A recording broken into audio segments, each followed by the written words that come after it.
Merci Odile. Bonsoir à tous.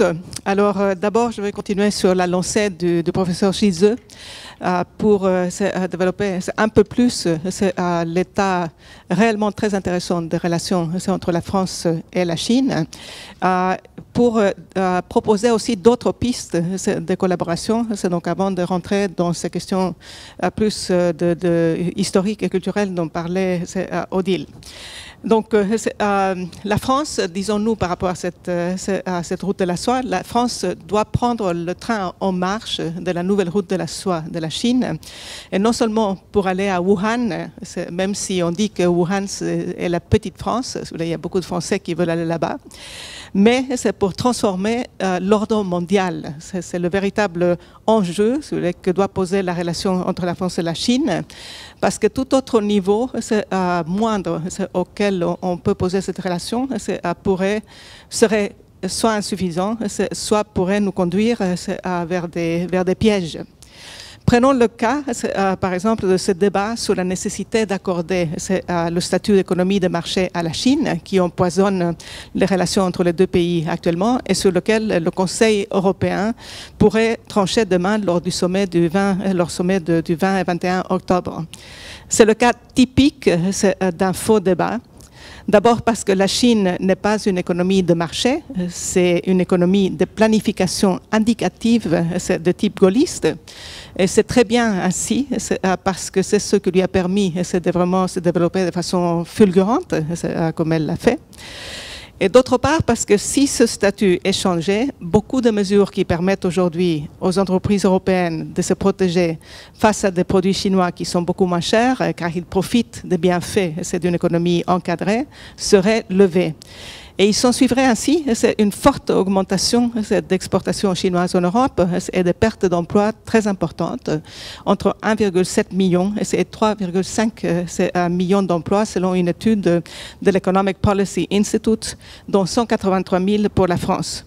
Donc ce serait donc une affaire perdant-perdant pour la Chine et pour la France, car dans une Europe dévastée par la crise, elle provoquerait la chute du niveau de vie des populations qui sont le client de la Chine, et un client aujourd'hui actuel et potentiel. Donc la vérité, c'est que ces questions ne peuvent trouver une issue favorable pour ces deux partenaires que dans le contexte plus vaste d'un changement de l'ordre économique mondial. Car la question réelle c'est qu'en raison des politiques spéculatives occidentales entre la Chine et l'Europe, un gouffre s'est creusé. D'un côté, la Chine en plein développement avec un moteur industriel très puissant, c'est une capacité de production absolument exceptionnelle, et de l'autre, une Europe aujourd'hui en déclin et depuis une trentaine d'années, menacée même d'implosion, c'est par une crise financière qu'elle n'a pas résolue en 2008. Seule une réforme donc, du système économique mondial permettra à toute la planète de retrouver une véritable croissance. Et c'est très précisément l'objectif de ce projet de nouvelle route de la soie. Remplacer l'ordre dominant, ce qui nous a conduit à la crise, par un nouvel ordre économique mondial gagnant, bénéfique pour tous. Le professeur l'a dit à plusieurs reprises. La France et l'Europe doivent donc absolument participer à ce projet. Le fait que la France soit devenue membre fondateur de la Banque asiatique d'investissement dans les infrastructures, créée par la Chine, pour être l'une des sources de financement de ce nouveau paradigme mondial, est déjà très important. Alors, quelle collaboration avec la Chine ? Face au dilemme que la relation à la Chine peut poser, la politique suivie par la France ces dernières années, et je suis complètement d'accord avec le professeur Chizet, est une réponse intéressante qui peut, si nous en avons l'ambition, être le pont vers un nouvel ordre économique international. Paradoxalement, et sans rentrer davantage dans la politique nationale, la politique de l'équipe Hollande envers la Chine semble avoir beaucoup mieux réussi que son action envers la France. Il y a actuellement des rencontres entre les principaux dirigeants des deux pays. C'est très nombreux et on peut parler même d'un genre de coordination rapprochée, ce qui existe entre les deux États. Alors, allié privilégié de la Chine depuis 1964, c'est quand De Gaulle a décidé d'établir avant les autres des relations diplomatiques avec elle, la France mène déjà une politique gagnant-gagnant avec le géant asiatique dans les domaines de la très haute technologie. notamment dans l'aérospatial et dans le nucléaire civil, où la France a fait clairement le choix du futur en acceptant de partager avec la Chine certains de ses savoir-faire en échange d'avoir la possibilité d'accompagner le géant chinois dans son développement et de mener avec lui des projets conjoints de développement envers des pays tiers. Dans l'aérospatial, des accords de ce type ont été signés déjà en 2014-2015 pour construire une chaîne d'assemblage Airbus et un centre de finition du A330 à Tianjin. Et dans le nucléaire civil, donc, un partenariat rapproché existe depuis une trentaine d'années. Deux EPR sont en construction actuellement à Taishan. Et il y a dans ce domaine-là un partenariat global sur toutes les étapes du cycle depuis quelques années, c'est-à-dire depuis la fourniture du combustible nucléaire jusqu'au traitement des déchets en passant par la construction de centrales.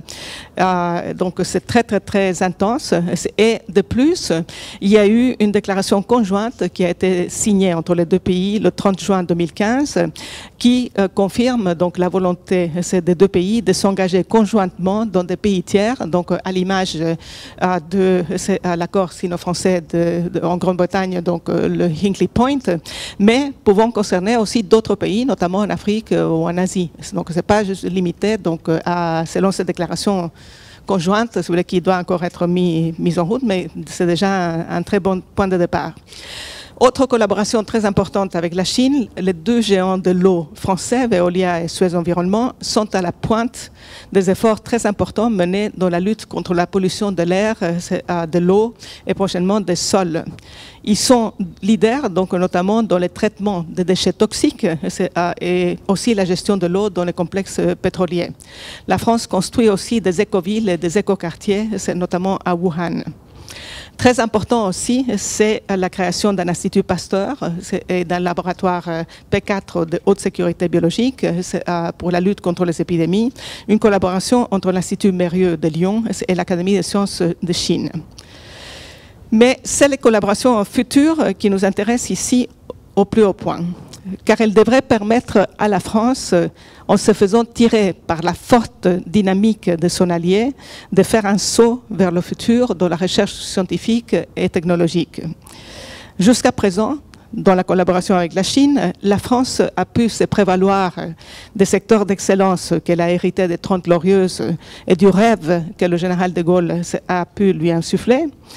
Mais le partenariat Chine-France est aujourd'hui fait d'une puissance scientifique et économique en pleine expansion, la Chine, et d'une autre guettée par les démons du déclin, malgré ses très nombreux atouts.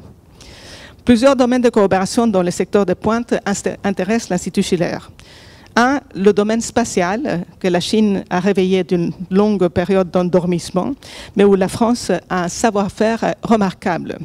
Elle devrait permettre, cette collaboration, à la France d'aller au-delà de la logique commerciale des lanceurs Ariane, très à court terme de profit, et de raviver sa flamme pour l'exploration spatiale avec en ligne de mire la Lune et Mars et le vol spatial habité. Deux premiers accords historiques ont été signés en 2014 entre le Centre national d'études spatiales et l'Agence spatiale chinoise pour la construction de 2 satellites scientifiques. Et le 15 septembre dernier fut lancé à bord du nouveau module orbital chinois Tiangong-2 la mission Cardiospace, qui est le fruit d'une collaboration entre le Centre national d'études spatiales et l'Office chinois d'ingénieurs des projets spatiaux habités.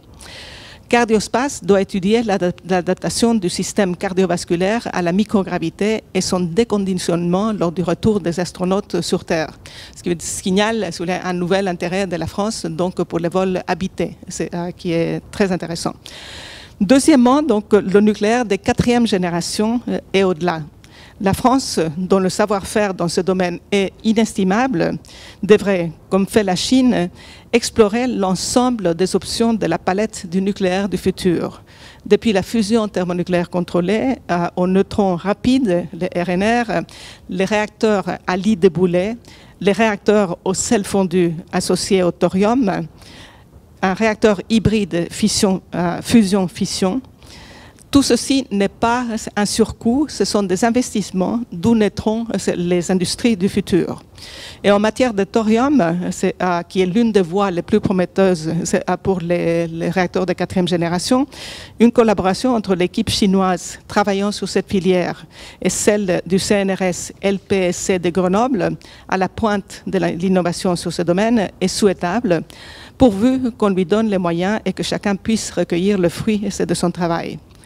Et sur le plan de la fusion, la collaboration au sein du projet ITER, qui existe déjà sur le site du CEA de Cadarache, entre l'équipe du Torsupra Ouest et l'équipe chinoise du réacteur expérimental de Haifei Est, c'est une équipe qui a annoncé des percées très importantes en février de cette année, donc une réaction à fusion de plus de 100 secondes.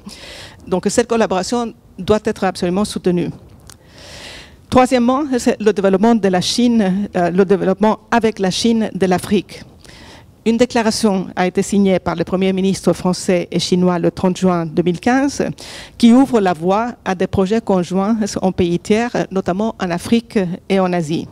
Et l'accent est mis sur, et je cite, des projets de grande ampleur, à l'impact majeur pour le pays ou la région, dont les infrastructures, l'énergie, le soutien aux aéronefs fabriqués par les deux pays, le ferroviaire grande ligne et urbain, l'agriculture et le sanitaire. Donc la Chine, qui souhaiterait investir beaucoup plus en Afrique francophone, voudrait bénéficier de l'expérience de la France dans ce secteur. À son initiative, des discussions ont été ouvertes pour organiser une conférence tripartite Chine-France-Afrique à Dakar, et le principe d'un fonds semble avoir été établi. Malheureusement, la partie française aurait réduit à 2 milliards d'euros un fonds que la Chine avait proposé à l'origine de 50 milliards. Et la presse de spéculer que si ce projet n'est pas encore en route, ce serait en raison d'un désaccord du groupe Bolloré, très implanté en Afrique, qui ne verrait pas d'un bon œil que la Chine marche sur ces plates-bandes. Ça, ce sont des horribles rumeurs de presse qui ne sont pas totalement infondées, je pense. Pour notre part, nous y serions très favorables à cette collaboration à condition qu'il s'agisse réellement de grands projets de barrages ferroviaires et de centrales d'énergie classiques et lorsqu'il y a la possibilité nucléaire, permettant à ce continent de faire un saut vers l'industrialisation avec les meilleures technologies et non de petits projets avec l'énergie des pauvres, les renouvelables, destinés surtout à faire marcher un secteur qui ne survit en Europe que grâce à de fortes subventions de l'État. Il y a certains secteurs qui peuvent être intéressants, mais il faut quand même avoir une grande densité énergétique pour porter l'industrie. Quatrièmement, il y a ce projet d'avenir et non des moindres, ce qui est le développement du train de la route de la soie, qui est arrivé à Lyon le 21 avril dernier, depuis Wuhan via Duisbourg. Wuhan, donc capitale intérieure de la Chine, qui représente un tiers des investissements français en Chine. 151 entreprises françaises y sont installées, dont PSA et prochainement Renault. C'est un petit miracle, car il a fallu traverser à ce train 7 pays, aux écartements de voies souvent différents, avec 8 changements de locomotives et 3 transbordements. Donc c'est vraiment les travaux d'Hercule. Alors l'urgence, c'est d'améliorer la rentabilité de ce convoi pour inciter les producteurs européens à préférer le chemin de fer au transport maritime. Alors, dans le contexte d'un monde en pleine croissance, qui est le but de ce projet de nouvelle route de la soie, ce train de fret devra être beaucoup plus moderne, bénéficier même d'un rail dédié permettant d'éviter les écueils des changements de frontières nationales et d'améliorer sa vitesse. Voilà le type de projet qui serait une belle collaboration entre la France, l'Europe et la Chine, et que seule une Europe de nations retrouvant une forte politique industrielle pourrait réellement financer. Un projet dont l'impact se ferait sentir, y compris sur le marché de l'acier, en déperdition depuis le début de la crise financière, est l'une des principales pommes de discorde ces derniers temps entre l'Europe et la Chine. Voilà, donc c'est une grande mission qui est proposée donc, à la France par ce projet. Et donc, au-delà de telle ou telle proposition qu'on peut faire, et qu'on peut en discuter avec le professeur Chizeux qui est là, là où la relation entre la France, là où la relation avec la Chine sera le plus bénéfique pour la France, je pense, c'est pour aider la France à retrouver son propre rêve.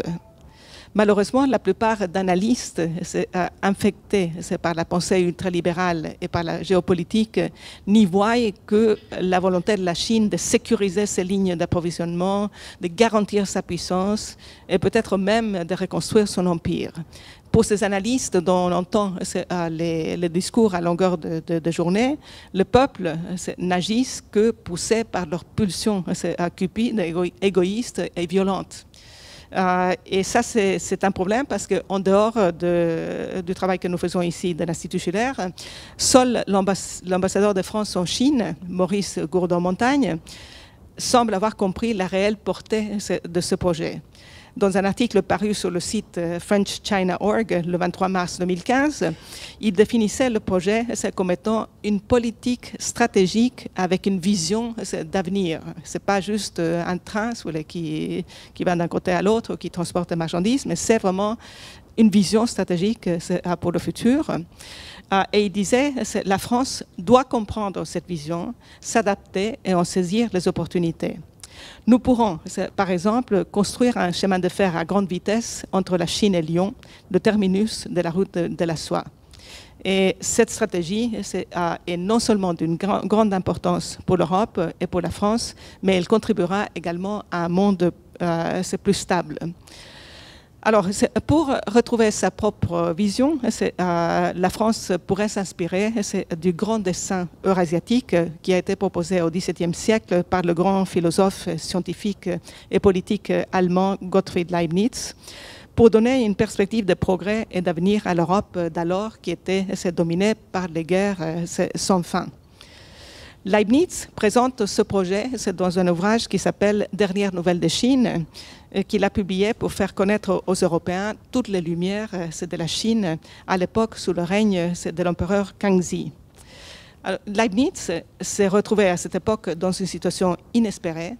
Le tsar de Russie, Pierre le Grand, qui le rencontre 3 fois avant de le mettre à son service, lui demanda d'aider son peuple à sortir de la barbarie. Et pour ce qui est de la Chine, Leibniz était en mesure d'y exercer son influence aussi via ses relations avec les missions des jésuites savants qui, grâce à leurs connaissances dans l'astronomie, les mathématiques et la mécanique, avaient, dès le XVIe siècle, réussi à se gagner la confiance des empereurs dont ils étaient devenus des conseillers et des éducateurs. 4 jésuites savants français étaient partis de Lyon dans le contexte d'une mission organisée par Leibniz et par Jean-Baptiste Colbert, qui avait la bénédiction de Louis XIV. Alors, le grand projet de Leibniz consistait à promouvoir une coopération économique, scientifique et culturelle très poussée entre ceux qu'il appelait les extrêmes les plus développés de l'Eurasie, afin que tout ce qui était entre eux, la Russie notamment, puisse être élevée en même temps. Et c'était très exactement la description de Leibniz, c'est celle qu'on a entendue du professeur Chizet sur ce concept qui est l'Eurasie, et que aux deux bords de l'Eurasie, c'est la partie la plus développée, et qu'en se développant leurs relations entre eux, ils peuvent développer tout ce qu'il y a entre eux. À la Russie, Leibniz proposa une industrialisation rapide grâce à l'éducation de toute la jeunesse et à la création d'une série d'académies de sciences à travers le pays où les meilleurs savants européens viendraient enseigner et travailler dans les laboratoires de recherche. Parmi ces recherches, il proposait déjà, et je cite, la puissance du feu pour l'utiliser dans l'industrie. Donc c'était l'énergie nucléaire de l'époque, l'énergie, c'est plutôt de la vapeur, qui avait été apportée par Leibniz dans ce pays. En Chine, les jésuites savants conseillaient les empereurs sur de nombreux domaines. Le père français Gerbillon, par exemple, a joué un rôle clé dans la signature du traité de Nertchinsk, premier accord de paix sino-russe. Le père belge Ferbiste, qui avait éduqué l'empereur Kangxi dès son enfance, le conseillait sur les problèmes de mécanique utiles pour son royaume. Surtout, Leibniz, à cette époque-là, et je crois qu'on peut le comprendre, c'est encore très bien aujourd'hui, Leibniz est ébloui par l'état d'avancement de la Chine. Comparant les deux, il conclut que si les deux étaient égales dans les techniques et que l'Europe l'emportait sur les sciences contemplatives, la métaphysique, la logique, etc.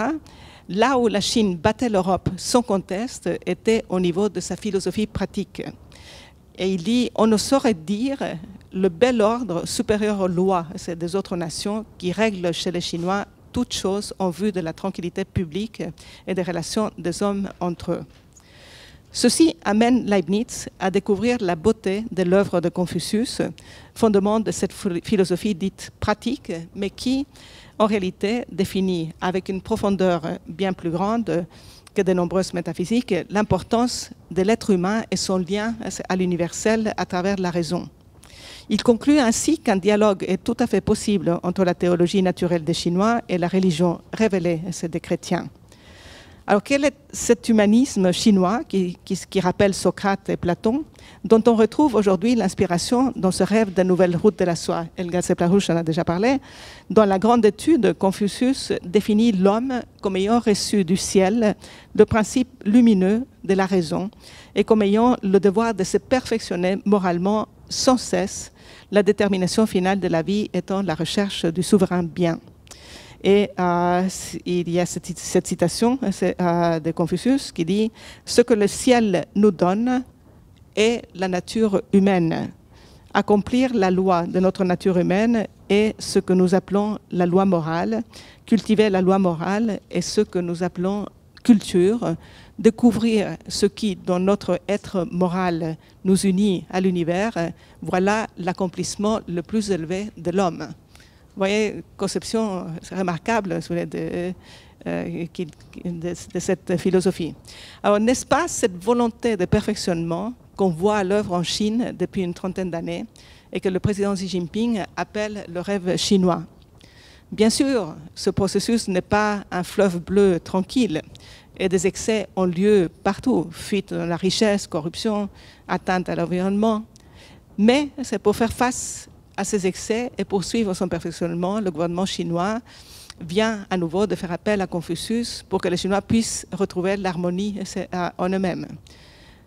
Donc l'alliance avec la Chine doit donc permettre à la France elle-même de retrouver son idéal et de retrouver aussi le volontarisme que De Gaulle lui avait insufflé et travailler la main dans la main à la création d'un nouvel ordre économique international plus juste. Et donc, comme le disait le Premier ministre chinois Li Keqiang lors de son discours le 2 juillet 2015 à Toulouse, c'est une belle image, il dit « Quand nos deux grandes nations travaillent ensemble, cela dégagera non seulement une synergie dite 1 + 1 font plus que 2, mais aussi une énergie comparable à celle d'une fusion nucléaire qui, bien sûr, est destinée à des fins civiles et profite à la paix. » Voilà ce que je voulais vous apporter.